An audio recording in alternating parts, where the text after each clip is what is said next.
ইনকিলাব মঞ্চের আহ্বায়ক শরীফ ওসমান বিন হাদির উপর হামলাকে শুধু একজন ব্যক্তি নয়, বাংলাদেশের অস্তিত্বের উপর আঘাত হিসেবে বর্ণনা করে প্রধান উপদেষ্টা মোহাম্মদ ইউনূস বলেছেন, দেশের তরুণদের রক্ষা করলে মাতৃভূমি রক্ষা পাবে। আজ সন্ধ্যায় বিজয় দিবস উপলক্ষে জাতির উদ্দেশ্যে ভাষণে এসব কথা বলেন তিনি।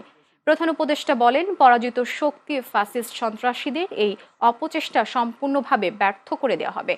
ভয় দেখিয়ে, সন্ত্রাস ঘটিয়ে বা রক্ত ঝরিয়ে এই দেশের গণতান্ত্রিক অগ্রযাত্রা কেউ থামাতে পারবে না।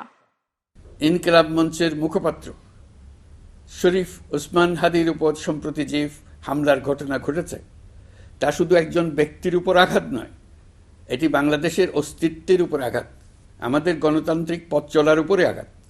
শরীফ ওসমান হাদি বর্তমানে সংকটাপন্ন অবস্থায় চিকিৎসাধীন।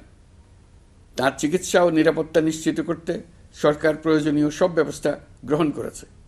ইতোমধ্যে উন্নত চিকিৎসার জন্য তাকে সিঙ্গাপুরে পাঠানো হয়েছে। আপনারা তার জন্য মহান আল্লাহ তাআলার কাছে অন্তরের অন্তঃস্থল থেকে দোয়া করুন। সরকার এই ঘটনাকে অত্যন্ত গুরুত্বের সঙ্গে দেখছে। ঘটনার সঙ্গে জড়িতদের প্রাথমিকভাবে চিহ্নিত করা গেছে।